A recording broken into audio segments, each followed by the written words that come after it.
Hi,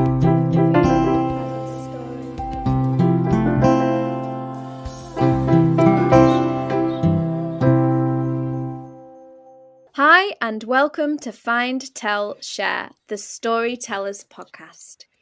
I'm Jemma Rosenthal, and my business is Creative Hearts, and I help you to live your most fulfilling creative life and find your voice. I'm a singer-songwriter, dancer, choreographer, actor, and I'm also a life coach and healer. And this is my co-host. I'm Chris Sissons. My business is Market Together. I'm a local marketing coach and I help businesses find stories for turbulent times. On today's show, we'll be exploring manifestation, the law of attraction, how we resource our work, and dark holy ground in 1980s County Cleveland. Yes. This time, we're delighted to introduce our guest, Sharan Sammi. Hi, Sharan. Hi, Welcome Jemma. to the Hi, podcast. Chris. I'm so excited to be here. So excited to have you on. Sharan is a strategic intervention coach, positive intelligence corporate trainer. Sharan integrates 20 years of professional experience working with banking with 15 years personal development experience. Being a natural psychic medium, she trained in Reiki healing as a Reiki healing master and teacher. She is an inspirer, motivator, and serial manifestor, aiming to shine the light everywhere she goes. As an energetic mindset coach, intuitive healer, and manifesting mentor, Sharan empowers her clients to go from mediocre to manifesting their most magnificent life ever and creating an abundant legacy. Sharan really does live by her principles of living your dream where anything is possible. And she's here today to share her incredible story with you all. Wow. Sharan, that it lights me up even just reading your bio there. Could you just how does it feel to have all that to share with everyone? Yeah. Well, thank you. It feels amazing, to be honest. It feels amazing. And each and every day, people always say to me, why are you always so positive? Why are you always so high vibe? And I can share this throughout the podcast as well. But it's all to do with energetics. And as we're going to discuss today, manifesting as well. Yes, absolutely. So we actually met through Manifestation Maven, who's Suman Mangra, who we've actually had on the podcast. I can't remember which episode it was. Do you remember, Chris, where we had her? We can pop it in the show notes anyway. For anyone that wants to revisit after you've listened to this one, go check out Suman Mangra's podcast because she talks about the introduction. She actually introduces us to manifestation and what it is. So I would like to also hear your definition. Sharan, how would you describe manifestation? Okay, well, first of all, I'm going to drop in a mantra because I feel this is important. And this is basically what started really my manifesting journey, this whole mindset. And the mantra is nothing is impossible. Anything is possible. You can do anything if you put your mind, your body, your soul, your spirit, your heart into it. You can really create greatness in your life. So having that mantra at the forefront, which is basically saying that nothing is impossible, which means you've got the whole collective consciousness, the whole infinite possibilities out there, and you can really create whatever it is that you put in your mind. And that's really where it started for me. And I guess to answer your question in terms of what manifesting is, it's first of all knowing what it is that you want. And for you out there listening, a lot of you may be thinking, oh, I'm not too sure what I want. Or it could be that, you want that new car or that holiday or whatever it is that you want. First of all, you've got to know what it is that you want. Then you've got to believe that, yes, I can get this. I am capable. I am worthy. But then it comes down to as well overcoming your limiting beliefs, which is all of those fears, the doubts, the concerns that stop us from really reaching out to get our true greatness. So overcoming those fears and those doubts to then believing in yourself. And then the most important thing about manifesting is not just sitting there saying your mantras, saying your affirmations, but you've actually got to start taking those baby steps. And even taking small baby steps every single day consistently will have that compound effect, which means at the end, you should then manifest what it is that you want. Because if you can think it, you can believe it. So, in a nutshell, that's manifesting. Okay, thank you. So there's a couple of things I want to say, kind of like in terms of I absolutely do believe in manifestation and I practice it myself. Well, actually, I suppose it's not about believing in manifestation, because we manifest all the time anyway, because our whole life is a manifestation of our thoughts and beliefs and how we do things. But I suppose what I'd say is, like, I think maybe like a lot of us have this sense of like doubt in not just ourselves but like the world as well. Like, we've got pandemics happened, there's a lot of people ill and kind of sick and things like that, and I think a lot, or there might be a sense of kind of like, well, they can do it because they've got the resources or the money or the time, or but what about, I've got a job to do, I've got kids to feed, or do like things like that. How do you kind of, so for example, if you had a client that came along and they said all that to you, what would you say to them? How would you get them to think differently? I would say three things. And this is from the famous Mike Dooley, who I had the privilege of meeting about 15 years ago. And this was life changing for me. This is one of those probably highlight moments of my life. Three words: thoughts become things. It's as simple as that. And I tell my clients from the very first conversations I have, we talk about their mindset, what's currently going on in their life at the moment, what's actually living out, their work, their career, their relationship, their finances, their health, all of the holistic areas of their life. And it does come down to the power of the thoughts. And like you said there, Gemma, which was really important, like, people sometimes they compare themselves to others, or they think, oh, we're in this pandemic, I can't possibly find a new job, or I can't possibly do this because of this, which is the external circumstance. And that's the key thing here, because we can't control the external, which is the events, people, circumstances, situations. But what we can control is the internal, which is our self. And if we can master our mindset, our skill set, and our heart set, which is what I do with my clients, then they can get onto that road. And you can call it manifesting, you can call it achieving your goals. It's one of the same thing. But as you also mentioned there, Gemma, we are all manifesting each and every day. Everything we do, it's a bit like electricity. We don't know maybe how to the background of how it's all like integrated and it works, but we benefit from using electricity with the light and everything else. So it's the same with manifesting. We all benefit. It's about utilizing its power to the best of your ability.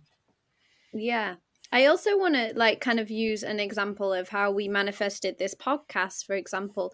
So Chris obviously had the idea, and I had an idea in my mind, perhaps like just kind of there in the background of like, oh, that would be nice. But it wasn't sometimes, because I don't know if you can talk about this thing of attachment. I don't know, how like it's a lot easier to manifest something if you're not so attached to it.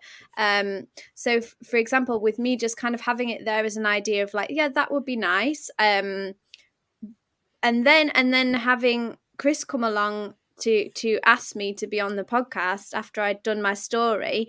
But I suppose I had taken actions in a way, because I had taken actions to tell my story and to get to know people that may be interested in things like podcasts and stuff like that. And then we actually spoke to someone who does podcasting, as in knows how to set it up. So I think it's like it's showing people those kind of action steps that you take in between. And I suppose there's different ways of manifesting things. Like I said, there can be the more passive way, which is kind of how I did it, in terms of like you just kind of think it and then someone comes along and says, do you want to do this thing? It's a bit like how I manifested being an author as well. I've been in 2 books, one's a bestseller, and this is because, and I didn't have to really I say I didn't have to do it. I obviously had to write the chapters, but what I mean is that I was so prepared energetically that I already had the material. It just came out in, and I just started writing, and it was so much in flow. It was just that thought of kind of like, yeah, I'd like to be in a book one, that would be nice. And then people messaging me and saying, do you want to be in this book? And I suppose that's a kind of like more relaxed way of manifesting. But then there's also a more kind of active way of manifesting. For example, how I'm putting out my first single soon, and this is something that I've wanted to do for years and years and years and years. I've had loads of songs, and I've just done them. I'm just recording the music video at the moment, and this is something that I've been wanting to do for ages and ages and ages, but I was just kind of sitting around waiting for someone to record me, waiting for someone to say, this. And I had some offers for music videos before, but I didn't have the recording, so I couldn't do it. So, and then I had this dream, and it was so amazing because I was in this studio and I was waiting for my songs to be recorded, and I was waiting and waiting and waiting. And then this massive bull comes in and smashes the studio, and then I go outside and there's all these rams and they push me back into the studio.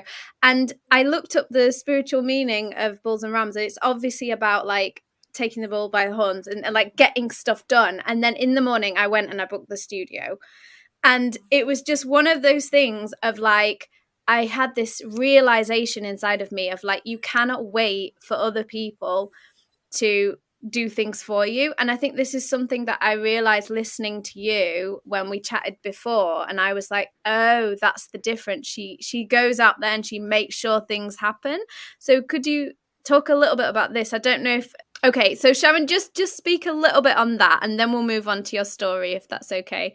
Yeah, definitely. What I would say is, in terms of obviously manifesting, how you explained it, the passive and the active, okay, synchronicity, okay, everything is synchronicity. So when you put your thought out there and you detach, which is the key thing here, you detach from the outcome, you're raising your vibration anyway. Because if you've got that thought about what it is that you want, it's making you feel good, and it's tapping into those emotions, which raises your frequency, which then attracts all of those situations, those people, those circumstances that are in that same vibrational resonance, which means you will then start to get the phone calls, you will then start to get whatever it is to take you on that next step. But definitely taking those baby steps, even if you don't know how, because you don't need to write down how you're going to do everything, step 1 to step 100. You don't need to know how, because like you said, the universe will send you the information. Like, for example, Jemma mentioned in her dream, okay, a conversation that she had with me, different things, different levels of awareness, and it will come to you if you're open and you're not attaching to the how. So it's about, let me just read those back to you. So for our listeners, it's about detaching from the outcome, taking those baby steps, so moving towards your goal, even if you don't know the how, even if you don't know how it's going to be manifested. The universe will bring you the people when you take those little action steps towards the direction of what you want. Yeah. Is that it's also correct? Yeah, definitely. And it's also putting yourself in alignment energetically. So for example, if you want to, for example, publish, the book, get the record deal, buy the car, or whatever it is, it's like a case of acting as if, opening up your imagination and really instilling the emotions. How are you going to feel when you've got that new car? How are you going to feel when you've wrote the book and it's become a bestseller on Amazon? How are you going to feel when you achieve your goal? What is it going to instill inside you? Yes, the happiness, the fulfillment, the joy, the fun, the passion. Well, feel the emotion deep in your soul, deep in your heart, because it's not a case of saying, I want a new car, and then you're down in the dumps. and you've got your physiology, which is like, you know, for your listeners out there, like, you know, your head's down, your shoulders are drooped over, you're just not feeling that vibrance and the energetics. It's about, you know, feeling alive, feeling into what it is that you want, feeling into those emotions, because it's the emotions that's going to draw the synchronicities, which is going to draw everything to you. Absolutely. I completely agree with that around the emotions and the physiology. And I think a lot of the time with manifestation, we stay very much in our heads and we trying to think it through. But actually, if you can actually feel it and know that, if you can feel those emotions as if it's already happened, you know, as if you've achieved your goal and it's there. And that's why I do a lot of movement work with people, because it gets them into their bodies.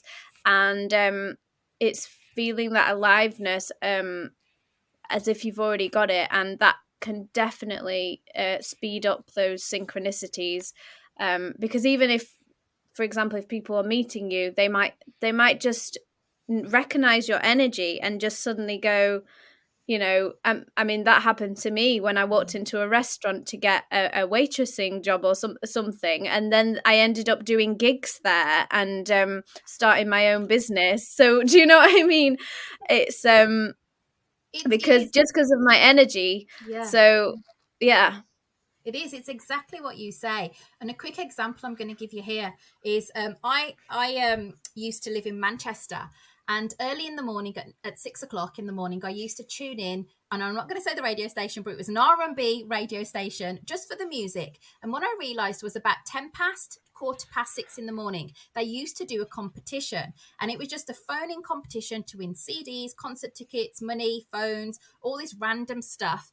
And I thought, wow, this is amazing. So like I remember the first time I heard, I dialed the number, because you have to take the action. It's not going to happen if you don't take the action. So I took the action, dialed the number, and lo and behold, I got straight through. So answered the questions live on air, and I won the competition. And I think it was a CD at the time, because I'm talking years and years ago. I'm talking about at least 15 years ago. And then after, I remember specifically, now this is the key here, I hung up the phone, and in my mind, I literally put out the thought to the universe, wouldn't it be great if every day I could win the competition on this radio station? And then I got up, I detached from the outcome, detached from thinking about it, but I was just feeling so vibrant, happy, excited, fun, and all that passion. And then the next day, and this is where the synchronicity comes in, the next day in the morning, 6:10, my phone rings. And I'm thinking, who's ringing me so early in the morning? So I pick up the phone, and I'm just in bed. And they said, hi, it's the radio station. Would you like to enter the competition? And I said, oh, and I'm confused. I haven't rung you. And they said, no, we're ringing you because you won yesterday. Would you like another chance today? And I said, yeah, let's do it. And so I was live on the air 5 minutes later, and I won concert tickets to Christina Aguilera in the Manchester MEN Arena for that week. And I was like, oh my gosh. 2 days later, they rung me again, and they said, would you like to enter the competition? I said, of course I would. I'm ready. Let's do it.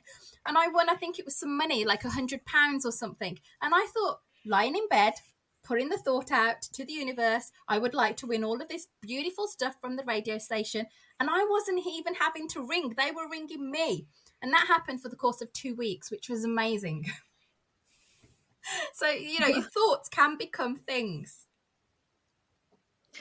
I love it. And that was kind of an introduction to your story. So would you like to share your story today? What have you got to share for us today? Yes, definitely. Okay. So my story is a mixture of basically empowerment, going for your dreams, but then when you realize that dream is not for you, doing a 360 and going a completely different direction to realizing your dream. Anything is possible. Okay. So I want to take you to the place, first of all, of when I finished university many years ago, and I started my first graduate job at the National Australia Bank in the UK.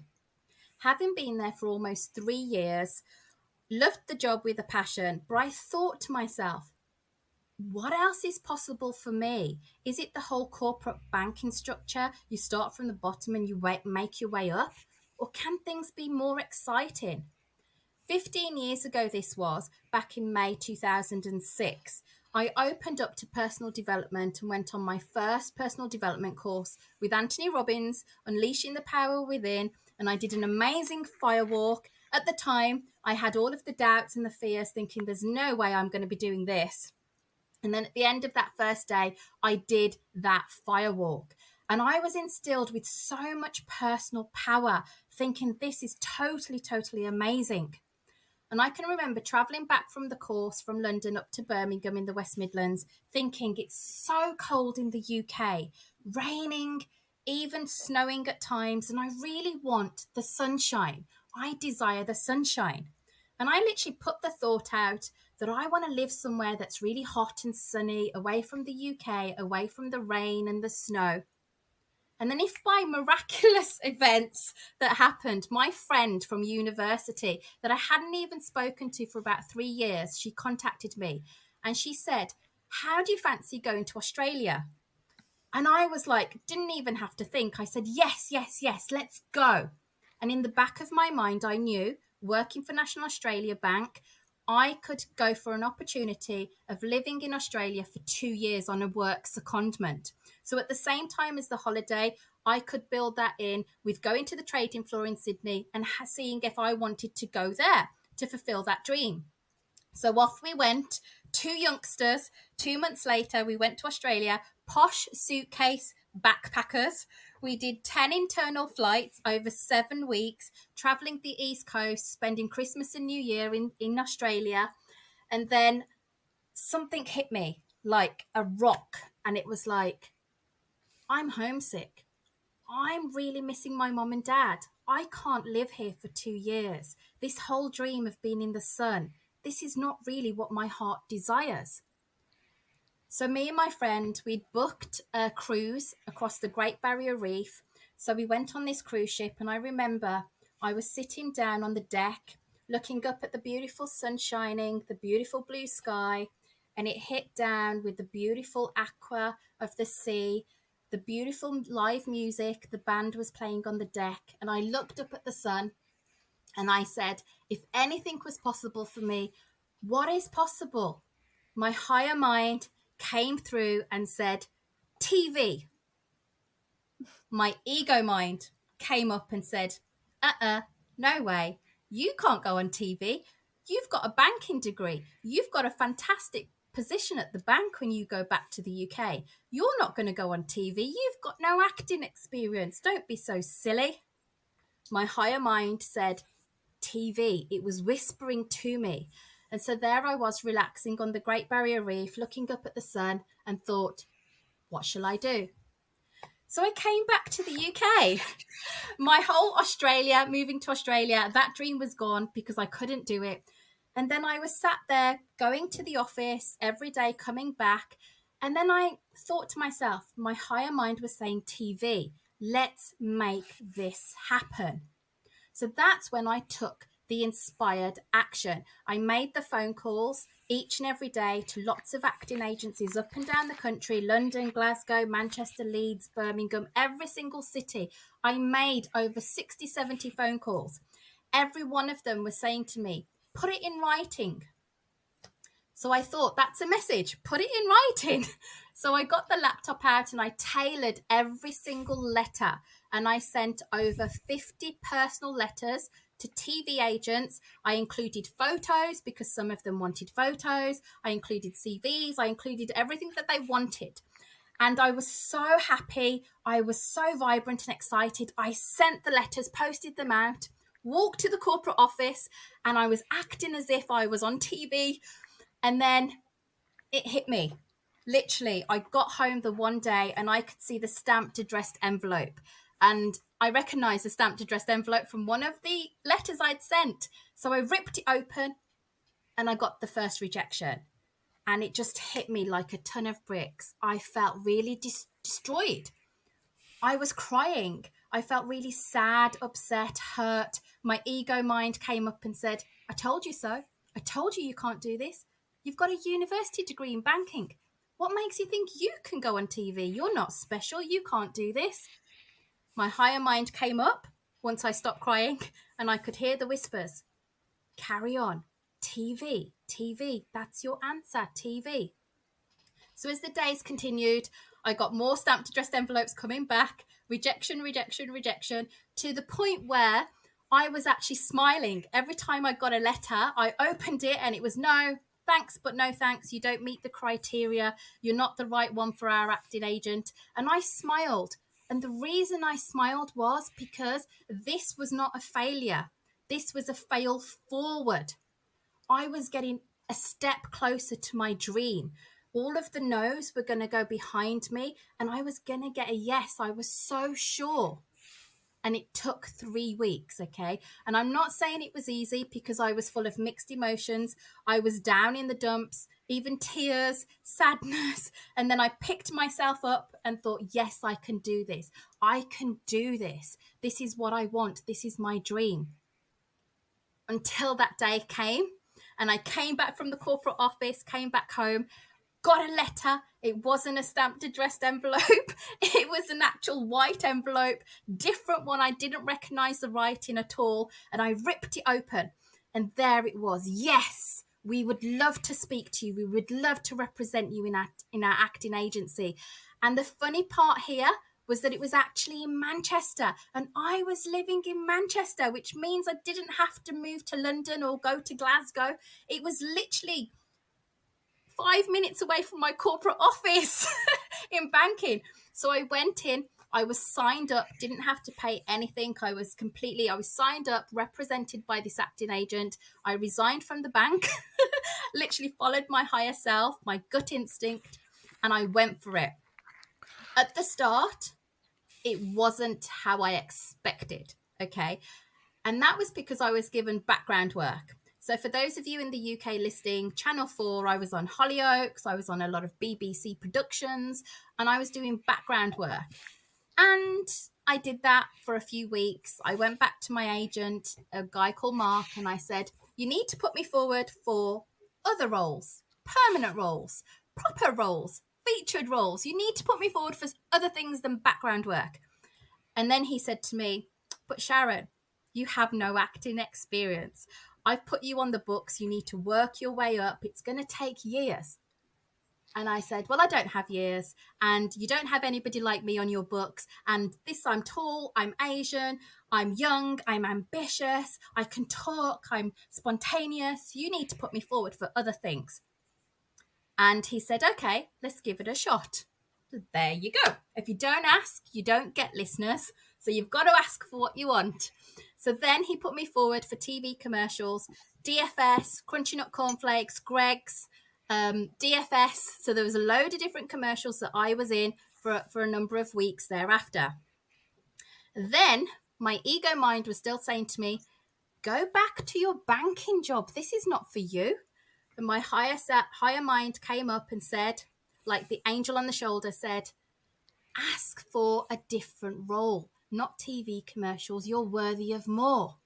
So I went to the agency and I sat down with Mark and I said, right, this is going great, but it can be even more great.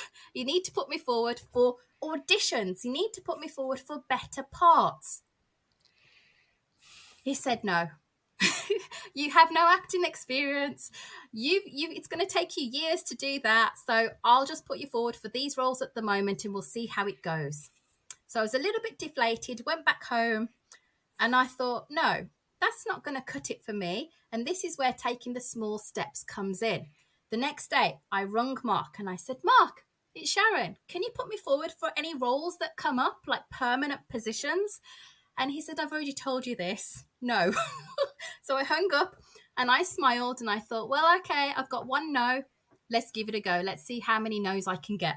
So each and every day at the same time, I was very consistent. I rung him up every single day. It took 13 no's. And then my phone started ringing on the 14th day and it was Mark. And I said, hello, how can I help you? And he said, well, how do you fancy going for an audition? I said, an audition? I'd love to. Where is it? And then he said, well, actually, you need to come to the studio. We will take you to the place and it's for a top UK TV soap. Great. He said, it's a featured part for 3 weeks, but there may be possibilities of further work. And I said, great, let's do it. Bring it on.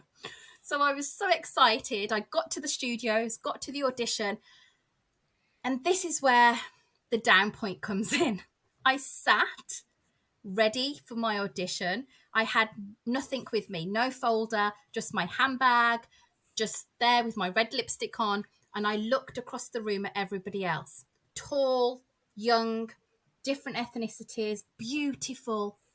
And I'm sitting there. My ego mind comes in and says, Sharan, you're in the wrong place. Go back to banking. You're too fat. You're too ugly. You're the wrong ethnicity. You can't be on TV. This is not what your parents want. They want you to be in a professional job like banking, not TV acting. What are you thinking? Get yourself out of here. You don't fit in. And I felt really deflated to the point where I was almost going to walk out of the audition. And then my higher mind came up, the angel on the shoulder, and said, Sharan, you've got this. Have the faith. It's already yours. And I lit up, I smiled, and I thought, yeah, this is already mine. And I sat there and I owned the room. I owned the power. I walked into the audition, sat there, and there must have been about 6 people in front of me, the producers, story writers, directors, etc., all shooting me with questions. And I just sat there, shining my light, answered everything as if I had already got the part. So I didn't think about me getting the part. I sat there as being that actress on that TV soap. That was the difference. It was my energetics. I walked out of there and I was literally on cloud 9. Literally, I was floating. It was so magical. And then I got home, and then about an hour later, my agent, Mark, rung me up and he said, guess what? He said, you've got it. I knew you could do it. I had so much faith in you. And I was thinking, really? From all of those times you said no. I said, that's great. That's absolutely fantastic. When do I start? He said, you actually start tomorrow. I said, fantastic. Let's do this. So I went, and then at the end, after the 3 weeks, I got to know a lot of the producers, directors, storytellers, etc. And I got offered a permanent role on this top UK TV soap. And without any acting experience, with being told it was totally impossible from my acting agent. And, you know, even my ego mind was telling me it was impossible. And this is where I turned the impossible into I'm possible. So if I can do it, you out there that are listening, you definitely can do it. So anything that you put your mind to, you can achieve, and you can achieve your true greatness, and your thoughts become things. Really tuning in to your higher self and what your mind is telling you, not your ego mind, but your higher self, activating your intuition. So even if you don't know what you want, being in that place where you're open to your imagination. Getting on TV was one of my childhood dreams. And when I went to Australia thinking that was my dream I wanted to fulfill, I did a complete 360. And my mind took me back to my childhood dream. And with the action and the determination and the dedication, I made it. And so can you, because anything is possible. Thank you. Thank you, Sharan. That's a great story, and Thank you. there are a few things that I love about it. One is the two voices, the higher self and the ego self, Yeah. and I really wonder whether you can make more of that, because those voices run you ragged. Both of them. Yeah. Because you got one that's going, you're brilliant, you're brilliant, you're brilliant, you should be doing this, you should be doing that. And the other like, no, you're not, no, you're not, you should be doing it. So, Yeah. and I think, and in terms of making the story really sort of hit home, it's, getting that dialogue between the two of them, and you can put humor into it. You can say what you think about the two of them. Yeah. If you like, because there's actually 3 in that. It's a Yeah. menage a trois, or whatever. I don't know how you describe it, but humor is a great, I mean, you've got to think about how you use it. It's part of the emotional journey of the story. And if you do that, then the story begins on the Barrier Reef cruise. Yeah. You can cut, well, in my view, you can cut everything that went before that and Yeah. adjust. And really, I don't know whether that was the first time. You probably, but it's the, but the reason why, even if it's not the first time that you had the two voices, it was the beginning of the ambition to be a star of stage and screen or whatever, and so I think you'll find that the story sort of comes together that way. What do you think, Gemma? Yeah, I mean, I've heard this story before because me and Sharon have spoken. She shared a little bit of the story, and I think this time I was able to listen to it much more. Like, I was just smiling the whole way through because I just loved the way that you shared it, and how, yeah, like it's just, I even loved, like, even just how you described the details of the letters. It was just kind of like, on this one it had a stamped envelope, and then this one didn't. And I think it's just those sometimes those little details can just bring a story to life, because then you're just with that, you're with you in that moment. And you're opening the letter, and you're feeling all the feelings. And it's like, I also liked how you were saying, you didn't let that rejection get to you. You smiled, and you still felt as if, no, this is for me, this is going to happen. And then you had that faith in the audition, even though you had the doubts. You were looking at everybody else and thinking, oh no, I'm not in the right place, I don't look right, whatever, I don't have the experience. But it's that faith that you knew, no, this is for me. And I think when you have that faith of knowing something's for you, and equally knowing if something's not for you, because you knew, and as soon as you were on that Sunday, you were like, this is not for me. I'm not supposed to be a banker in Australia. It's like you knew it wasn't for you. And I think having that clarity of like knowing what's for me, what's not for me. I think if you, and you said tuning into your intuition, once you know that, then anything that happens, it doesn't matter, because you know what's for you. And I think that's the power of the story for me, is that clarity, and how it really breaks down those steps. Because I think maybe a lot of in manifestation teachings, maybe you don't get that clarity around that intuition part, if that makes any sense. And I think that's what's powerful about your story, about knowing what's for you and what isn't for you. But I think the you. power's in the conflict between those two Yeah. inner voices, because what it's saying, and I think this is so important, because what it's actually saying is that it's not about being absolutely 100% confident that everything's going to work out, but actually and presumably everybody, or at least most people, are pulled in two Yeah. directions, and who's to say which voice is actually right? Yeah, And in exactly. And fact, this is the same thing what I get with my clients, just coming on to that, because they come to me, and like, for example, there could be clients that have like, they've been in their corporate career for like 15, 20 years, and they're just stuck. They know they're playing small, they know they've got more potential, but that ego in their mind says, well, I can't do it. And my one recent client said to me, I don't apply for jobs because I'm scared if I don't get the job, what are everybody else going to think about me? They're going to think I'm not good enough. And then I'm not going to be good enough because I won't have that job. So she stopped herself and she's denied herself from going for it. And that's like what you said, Chris, which is so powerful there, about that ego mind. And that ego mind was talking to my client so loudly that her higher self was saying, do something different. But she couldn't hear the whispers because her ego mind was shouting, what are everybody else going to say?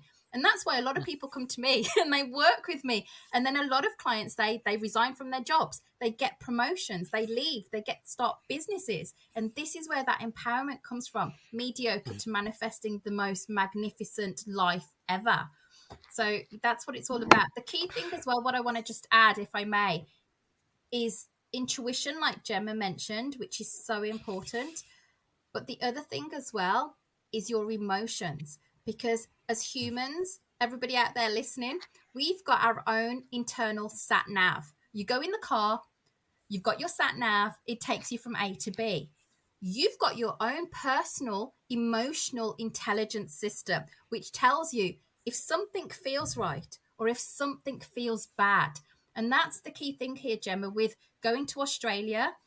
The banking position was there for 2 years, but it didn't feel right. And a lot of people, and you out there listening, may think something doesn't feel right, but you do it anyway. You go against your own internal guidance. You wouldn't sit in your car and the sat nav is telling you to turn left and you turn right unless there's a diversion. You wouldn't do that. You would have faith in your sat nav and turn left because it's telling you 3 times turn left. So why don't you listen to your own internal emotional system? And that's how to activate your intuition as well. But what you're trying to do in the story is to show that system in action. Yeah, definitely. And that really, I mean, as far as the story part of what you're going to say, because you can always segue into some teaching after the story. Yeah. But for the story itself, keeping that focus on that tension, I think that's really important. And the other thing is, which I think is really helpful, and I've just recently heard this image. That's the accordion theory of storytelling, because you know how the sort of the musical instrument that Jemma will probably got one somewhere, and Ours got we don't have ours. It got stolen because my mum used to play accordion. all right. Well, Yeah. you know, I'm sure, I'm absolutely sure you could tell that story inside of 1 minute. I'm not asking you to do it now because we're running short of time, but Yeah. We're going to manifest an accordion for my mum. That's what and obviously you can tell the story in 20 minutes or 30 minutes, which is when your accordion's fully out. But it's really finding that that length of the story, because obviously the 1 minute story, which has its uses, but they're more limited than a longer version where you can put in more detail. And I think if I was working on this story to improve it, I'd be looking at the middle part of the story and how you can compress that a bit, because it's because there's the beginning of the story when you've got this sudden idea about what you want to do, and there's the end of the story when you're doing it, and it's getting from A to B. Not necessarily the shortest route, but making sure you're not sort of sagging in the middle. And I think that's one of the things to watch. You've got all the letters that come in, and you quite rightly worked on did a lot more detail on the first one. But are there ways that all of this can be brought in, because there's quite a lot of stages along the way, and but it's looking at if you've got a good story, can you tell it in 1 minute, 5 minutes, 10 minutes, 15 minutes? It's and none of them is the right way of telling it. It's just means that you're in command of your material, and that's and that can be an extremely powerful way of promoting your business, because you are actually telling your people not about your business but about yourself. And my guess is that in what you do, trusting you is actually a very important part of what you do. And thank you for those comments, both of you, Gemma and Chris, about the story. I've shared that story so many times. A lot of my followers, etc., they've heard that story, and some of them have heard it like a year ago, and then they come to me and they don't realize it's me. And I had one particular client, she said to me, "Are you the girl from Emmerdale?" And I said, yeah, I guess I am. She said, "Are you the one that shared your story and you won a brand new car on a radio competition?" I said, "Yeah, I manifested that." She's like, "Oh, great. I need a brand new car too." And it's great. Like, people hear the power of the story, and sometimes they don't think, they're like, they completely forget whether it's you or the name, etc. And then when they come back, because of synchronicity, the right timing, the divine timing, and then they say, "Oh, that was you who manifested that car. That was you that the radio station started ringing every day to enter the competitions. That was you that went to Australia." And that, Chris, is the power of the story. So yeah.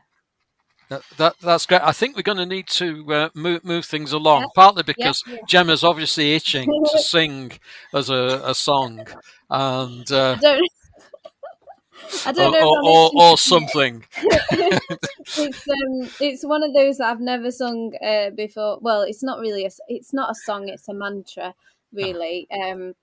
But basically, yeah, it's interesting because Sharon, I may come to you at some point, because I'm thinking I've got lots of things that I'm already kind of in motion of manifesting at the moment. But it might be that because being on TV is definitely one of well, I've been on TV before, obviously doing different things, but a lot of my acting stuff that I've done has been kind of like I suppose more like independent films and kind of like music videos and stuff like that.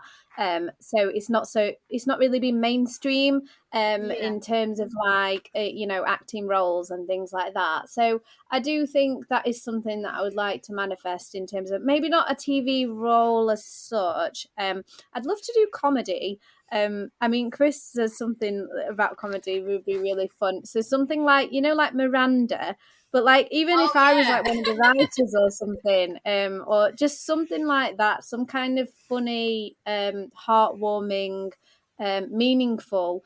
And I'd also like to do like big films as well, like what I've done already. Like I've had some amazing roles where I've been the lead, but it's been like the film I was in just showed it in Showroom Shorts the other day, which is in Sheffield. Like it got picked for one of the showroom films, and it was just really good to kind of like be like, oh, that was a film I played the lead in, and it's been shown, and it's nice. And obviously, and then it's like taking it to that next steps of like, okay, so how can I make this bigger in terms of manifestation, and also getting more pay for things as well is another thing that I want to manifest. So I may, but the reason why I'm just sharing that is that because at the moment I'm already kind of like, I've got my online course, I've got my songs, I've got my this, I've got that. So it's kind of like I may be working with that belief of how do I fit it all in and things like that. But yeah, it might be that I come to you, like in a few months' time, or in, but it's like knowing that you're there, as in that you've done it, that kind of thing, and knowing that you know how to do it. It's powerful. Oh, thank so you, anyway, definitely come to me. The one thing I just want to mention there that's just you just reminded me of, my daughter, she's only 7, and she's been on stage in the theatre in Wolverhampton, and she got selected to be Tinkerbell in Peter Pan, and she didn't even audition for it. She was given it, and I don't know whether it was a mixture of mommy manifesting for her, but she manifests things now as well, because she literally through COVID, she was literally listening to all of my coaching sessions on manifesting. So she's become a little manifester herself. So she plays the piano, she does all of the theatrical stuff. And I just said to her, and this is a key thing for you, Gemma, it's like, even if you don't know how to do it, the how will come. And it's not about having the complete clarity, because if you're saying, I want to, and you're pigeonholing it in like, I want to be in a big, big film, and it's got to have this, it's got to have that, it's got to have the other, you're kind of, you're minimalizing your dream, where you're not expanding it. You're kind of, and that's a bit like attaching to the outcome as well, because people, when they put fine details into it, they're attaching, and that kind of stops the manifesting flow. So there's different ways. I mean, talk to me. Let's get together whenever you're ready. I think we need to have a chat about it. It just actually reminded quickly before I sort of share. It's only a short song. It's not really a song, but basically what you said just reminded me of sorry, my throat's like a bit, yeah, anyway. So the story about the Peter Pan and your daughter getting Tinkerbell, it just reminded me of when, and this what might be where my block is in terms of manifestation. So when I think I was like 16, I auditioned for Cinderella at the Lyceum, which is near me, and I got in the papers as one of, I think I got into like the top 10 or something in the audition or something like that. And I got to the acting round. So I danced, I sang, and then we acted. And then the girl that got it was actually in Bugsy Malone with me like a few years ago. So I kind of knew the person that got it. But I remember feeling at the time like, oh, she's so much prettier than I am. And I don't know what it was, but it just made me feel really like I think I gave in to it a bit of the rejection feeling of like, of course I wouldn't get it because I'm not old. She was older than me as well, and like yeah, I just saw her like she had darker skin and longer hair, and I just saw, I don't know, I just got it into my mind that obviously I wouldn't get it because I'm not pretty enough, even though yeah, Comparison. exactly. It is that comparison thing. And then I actually asked the auditioners as like, what was it? And they kind of said, oh, like your singing and your dancing was good, but just work on your acting, which was a really weird thing to say, because then when I went to acting school and did musical theatre, I got the best grades in acting and not my dancing and singing. So it's really weird how different perceptions, different people. I mean, I see myself as equal in all of those things in terms of I've got different strengths in each one, if that makes sense. But a lot of people praise my acting now. So it's weird that some audition, they just said, oh yeah, you need to work on your acting. Maybe I did, and that's why I got better at it. But I think it comes down to as well, it's like it's like the energetics, because what happens is subconsciously your subconscious was talking to their subconscious. So even if consciously you thought that yeah, actually I was fantastic, your subconscious, and if you've got those blocks and those personal limitations, those barriers from historical events, which is like that memory where you've kind of embedded that belief at that particular time at the Cinderella audition, or even from childhood, because that could have come from somewhere rooted down the path line from childhood. That's in your subconscious, and your subconscious is talking to their subconscious. It's the energetics talking. So consciously you may not be aware that that's happening, but that's what they picked up on, the energetics. Because sometimes I find in life, when you think that actually I don't understand why they said that, why would they say something like that, that's not what it is. And then when I go inwards and I think, actually, what is my energetics saying? What are my beliefs saying? Because your belief is just a thought you keep thinking. And whether it's there, because we have 60,000 thoughts in a day, 80% of which are repeated. And if you're repeating these thoughts, you're not even going to be aware consciously that you're having these thoughts. So when you went to that initial audition, and this is, you go to that initial audition and you've got these repeated thoughts, and they're just norm. They're just the norm because you've had them for so long, for so many years. It's embedded. You're not actually realizing on that deeper level. And that's where the subconscious is picking up on the subconscious energy of you. yeah. So it does go deeper. Yeah, and also I know we're going, and I know we're talking about this, but I do think it is relevant, Chris, and I will be moving on soon. But basically, because this could be part of my story, because it's linked to. So I did end up in a pantomime. I ended up in an Aladdin after I graduated, like soon after I graduated drama school, and it was my first job. But then I got the flu like halfway through our performances, and so I ended up. Yeah, exactly. So I ended up not being able to finish it. And so my first experience of professional working in the industry, I got ill, and that kind of like really, really got to me. And then since then, it's been really difficult for me I have gone to auditions before and things like that, but it's not, I've much preferred kind of going my own path in terms of like, just doing much kind of smaller like independent stuff, and like setting up my own business and things like that, and I'd love to work doing my with you, music. Gemma. I'd love. There's Yeah, I so think much. we need to work There's so together. much I could say to that one quote Yeah. that you've just said about you being ill, and I could talk Yeah. to you half an hour about that and really coach you through it. But I'm conscious of the time, and I'd love No, to hear your song. no, we're not going to. Yeah, I'd love to hear your yes, song. I think we should Yeah. move on. Yeah, let's hear your song. And hear the song, because that's the Right, whole okay. point of this. So this is a song that I just wrote just to manifest being supported. So it goes like this. I am supported, I am supported, I am supported, fully supported. I have all the resources, all the resources. I am supported, I am supported. Resources flow into my existence. Resources flow into my existence. I have all the resources into my existence. I have all the resources into my existence. Oh, that was wonderful. So that's a manifestation. And you can also change it, because I had the conversation with Chris the other day, and he was like, so is it talking about like human resources, of like using people, or like a confusion over like what the word resources mean in this song. What the word resources mean is that God is giving you all the resources that you need to fulfill all of your dreams, and that's what it means. And you can also change it to we have all the resources, so everybody is included. It's not about stealing resources from other people or anything like that. But yes, that's the little song.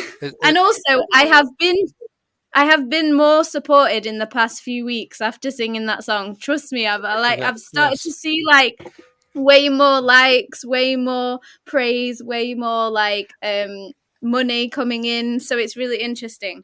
Yeah, I bow to your experience.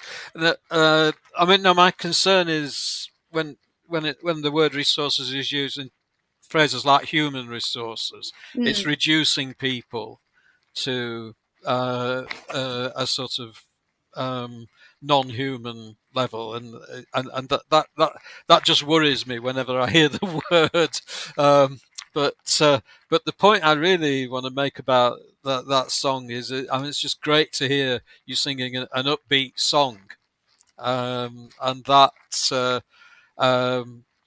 Yeah, because quite a lot of your music and songs are quite introspective. I suppose you could say that one is as well in one sense, but I think there's a power in music to actually change your mood and change your emotions, and the more upbeat music. I mean, I walk all over the place, and I've often got a good sort of, maybe even a marching tune as I go along, and it does raise your spirits. I mean, because as you might have noticed, I'm a grumpy old man, and so I've got to occasionally raise my spirits when I'm on my own. Obviously, when I'm with people, I've got to keep my image. What, the image of a grumpy old man? Yeah. Oh yeah. Because I think Grumpy that's old what men it is. rule. I think that's what it is. I think that you're actually quite a positive person, but you pretend that you're not. Well, it's all the world's a stage, and Yeah, we're all exactly. players. It's a character you're playing. Well, of course, as we all are. Yeah. It's And I'm the moody artist who yeah. likes to sing sad songs. The word person comes from the Latin, two words in Latin, per sonar. Sonar, SONAR, is the same word as for sonar that goes beep from Sound. to find. And it means through sound. And what it goes back to Greek theatre, ancient Greek theatre, when they wore a big mask that amplified the voice. So it's more like listening to the radio than actually watching a play in those days. And we are so persona or person actually means the mask. And we all wear a mask. You can't not wear a mask in Yeah, that we've all got sense. a mask on. Even But if that's makeup. you can swap your masks around and change them, and as we do in different And when we move you into can different use company. them in service of the higher power as well, because that's how I see acting as well. A lot of people see acting as sort of like lying or something, and I totally disagree. I think it's about telling the truth in service to the script. So what you do as an actor is you're actually really vulnerable with yourself, because you actually take off your own mask and you put on somebody else's, and you become that role. And it's kind of like, yeah, I don't know what your thoughts are on any of that, Sharon. Yeah, I love the way that you just worded that. I really do. Mm. Because I think in terms of acting, that's what you have to do, don't you? And I love what you said, Chris, there about the person and the persona, because it makes up the personality as well, doesn't it? And that's a lot deeper than just what's on the exterior. So yeah, I think it goes very, very deep. And acting in itself is, like you said, you're putting on another person's persona. And you are quite vulnerable because you're feeling into those emotions then where you may not necessarily have had those emotions before, so you're kind of opening up to a whole field of different possibilities and different emotions. So yeah, so I really like the conversation. Yeah.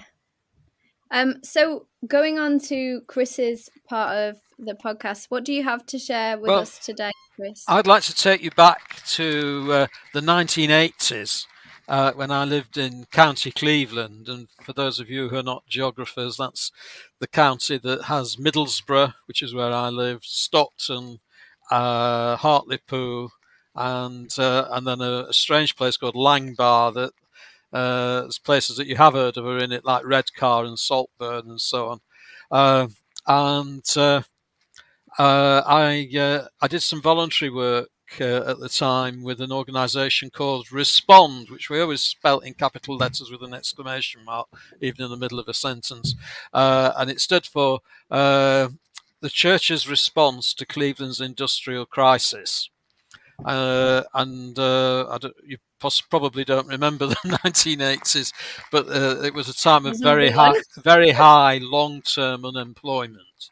And a lot of the steelworks that were the industry and the chemical industries and so on had either closed down or massively reduced their workers. And lots of towns like Billingham were dependent on one particular company. So when ICI shrank, I think it sort of shrank, and there were loads and loads of unemployed people who had actually been very, relatively wealthy while they were in employment. So one of the things I did for Respond was I wrote an article for the Teesside Advertiser, I think it was called, and I went round all but Hartlepool that didn't have the Teesside Advertiser for some reason, visiting projects for the long-term unemployed. And basically, I had to write an exciting new article about another woodwork shop, because there are loads and loads of quite similar projects, but it was fun to talk to people and to try and tease out a strand that was different and to make them sort of stand out. And it was suggested to me that I go and talk to somebody called Robert Gallagher, who was at the time the vicar of Coby Newham, which is an estate, just a new estate just south of Middlesbrough. And Robert and two other people had run a course called Dark Holy Ground for long-term unemployed people, plus a few, church people. And what they did in this course was they shared their stories. So they just went round the room and people told their story, whatever they wanted to tell. And what they found was that the stories that the long-term unemployed people told were all very similar, about their despair, that they were never going to find a job, they felt that their life was being wasted. And again and again and again, very similar stories along those lines came out. And that actually energized that group of people. Because at some point somebody said, hang on a minute, all of us are sat at home blaming ourselves for being long-term unemployed, thinking that we're inadequate. And yet we're all, we're all experiencing the same thing. So maybe the reason for it isn't us. It's the system, it's the government. And this actually energized them, and they were actually empowered by telling their story. And they went out in groups and they talked to church groups and so on, and told, several of them would tell their story, and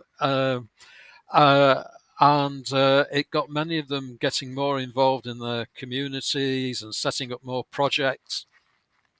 And and it got to the point where some of them were able to genuinely say, without any prompting from the church people or anything like that, that being long-term unemployed was the best thing that had ever happened to them. And then as part of the course, they also looked at the Psalms, and they're probably not very fashionable these days, and some people might not even know what they are, but they're songs in the Bible.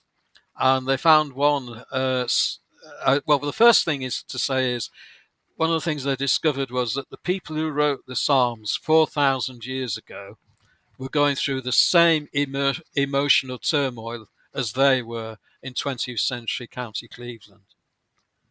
And it was that, and they made an emotional connection with those people from 4,000 years ago. And one psalm in particular, Psalm 139, was particularly moving to them. And verse 11, the darkness with you is no darkness at all. The night is as light as the day. And somebody said, hang on a minute, it's still dark. The night is as light as the day. It's still dark.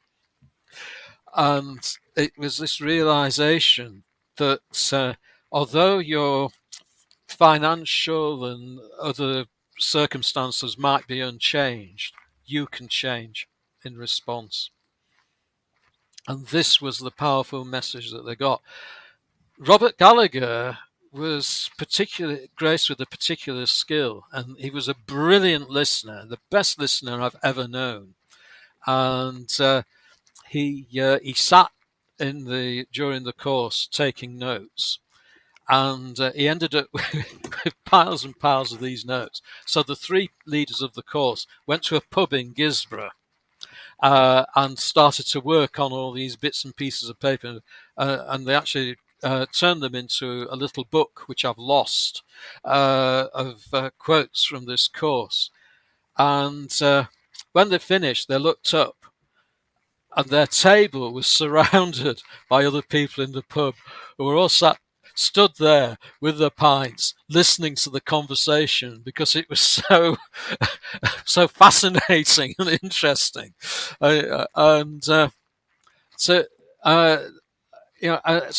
that course had made a massive impact on them, and Robert did on me. He's someone who has accompanied me in my thinking ever since then. I actually met him twice. I met him a second time. And there he told me more about his work as a vicar. And one of the things that he talked about was how he would sit and listen to his parishioners' stories. And there were often stories of really great suffering and pain. All the things that we're familiar with. He said to me, when I hear a story of someone who's in great personal pain, do you know what I feel? Now, obviously, that was a rhetorical question, so I answered no. And he replied, what I feel is joy. because it's at that moment when you hear those deepest, darkest stories that I feel closest to God. And he coined the phrase "the dark face of God," which might sound very negative, but actually it can be of great comfort to people once they get into it and understand it, because you need to respect where people are, and they're often in pain. Anyway, I wrote the article about the Dark Holy Ground course. Out of all the articles that I wrote for the Teesside Advertiser, that was the only one they didn't publish.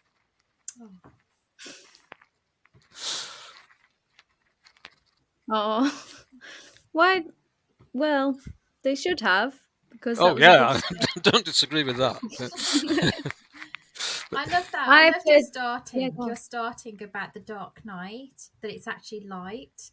And then when the other person said, actually, it's dark, because it's about the perception and thinking deeper. And that was actually a really, really strong opening, I found. Yeah. Oh yes. I love the quote, the night is as light as the day. I don't know, it's almost, it goes beyond words kind of thing, but it's about that perception of seeing, and there was lots of parts in the story where it's kind of like about seeing those darker moments as like having a purpose, or like that it connects each other, and not seeing it as a negative but a positive to bring us closer to God. And I think that, you know, it's a bit like how in Sharon's story, you know, she didn't kind of see it as a negative when bad things, quote unquote bad things, were happening, but it's kind of like, you know, accepting what is, but also kind of seeing beyond that. Yeah. I mean, I think if I was going to translate it into Sharon, if you'll excuse me, Sharon, I think often when people get into those very dark places, they're just hearing the one voice. Yeah. Telling them how bad they are and how it's all their fault, and so on and And so that's forth. because it's so loud. That's because And that voice is the so other loud. voice just isn't there. And I think what they found was through storytelling that the other voice came into Comes play. up. Yeah. And as soon as it did, this other voice began to go. Yeah. So circumstances didn't change, but the people Yeah. changed. But what I would say to that, just as a slight tangent, is that voice is always there. It's like the angel on the shoulder and the devil on the other side. That higher mind is there from more so than the ego mind. That mind that's saying, "Oh, you can't do this, you can't do that." That's been in that's been we've learned that. We've learned it. We weren't born with that ego mind, that ego self. The higher mind that you mentioned that they've had to learn, that higher mind was there right from when they were born. So I feel it's the other way round. So sorry to be a bit controversial, but I definitely sense it's the other way round. And also it's both of those have been there right from the start. It's just whether we can tune ourselves down, tone that voice down to listen to those whispers, because the higher mind, the intuition, call it what you want, it's always there, it's guiding us, and it's always been there. It's not for the person to learn that it's there or to welcome it in. It's for that person to then realize that that ego mind is shouting so much in their minds, the pre-programs, and it's adjusting. I mean, I'm sure there's truth in that, but I think what I would want to add to it is that circumstance does actually have weight. Yeah, definitely. To Circumstances, definitely. experience rejection, you're on the scrap heap. You're of no value to society, and being told that day in and day out just by the circumstance that you're living in. I mean, there's nobody there standing over you. Nobody cares, and it's that that's the dark place, and the dark place remains dark. but it's finding until that they're light. willing to see the light, because nobody can do that for them, because even the darkest, the person that's got the darkest of the dark, and they've had the rejections, they've had the suicidal thoughts, they've had all of that, they've been on the floor where there's nowhere else to go, they can't go even lower because they're at the lowest point ever. They can get the support externally, but they have to, first of all, it's like, for example, if a person's like an alcoholic, I know we're going on a tangent, a person's an alcoholic, nobody can help them unless, first of all, they're willing to help themselves. You could, that their parents, their friends, their family could say, no, you can't do this. They could lock them in the room, all of this stuff. It's the same with drugs. That person has got to be willing, first of all, to take a chance on themselves, to say, I've had enough of this. Enough's enough. What do I do? And then seek that help and support, and then they can turn their lives around. So even the lowest of the lowest, I've seen personally with a few clients, they've been almost suicidal. I've had one particular person came to me just before one of the Christmases a couple of years ago, and she said, "You're my last hope. I would literally about to commit suicide." And that's where it gets to that dark place. But they've got to be willing in themselves to say, I need to change. It's community. It's community that makes the difference. So when your clients are on their own until they come to you, and with the dark holy ground, it was, of course, they went along and they shared together, and that is what began to lift them. That's what I was going to say. Is that I think the only thing I agree with both of you. And the only thing is about having the perception that it's got to come from.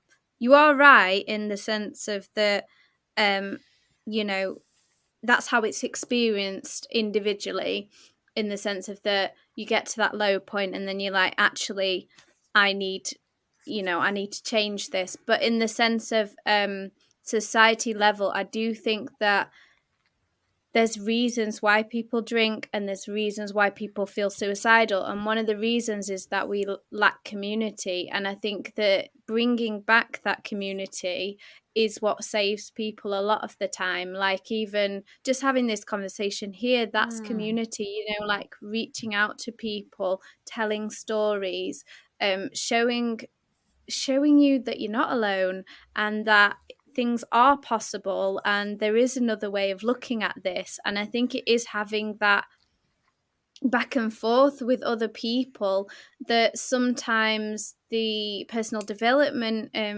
world does miss sometimes, in terms of like because it makes you feel, sometimes people literally make you feel bad about yourself, as in you need to do it all yourself, you need to make sure that you so I think it's about, yes, you do need to have that sense of inner strength within yourself, but you build that by reaching out to other people. Definitely. Does that make sense? Yeah, definitely. And the support of other people, that's what makes us, the world go round at the end of the day. And the key point there as well is, like, throughout COVID as well, where people may have been isolated, and it's that community feel, to reach out, neighbours, friends, family, people coming together, even via social media, to come together to say, you're not alone.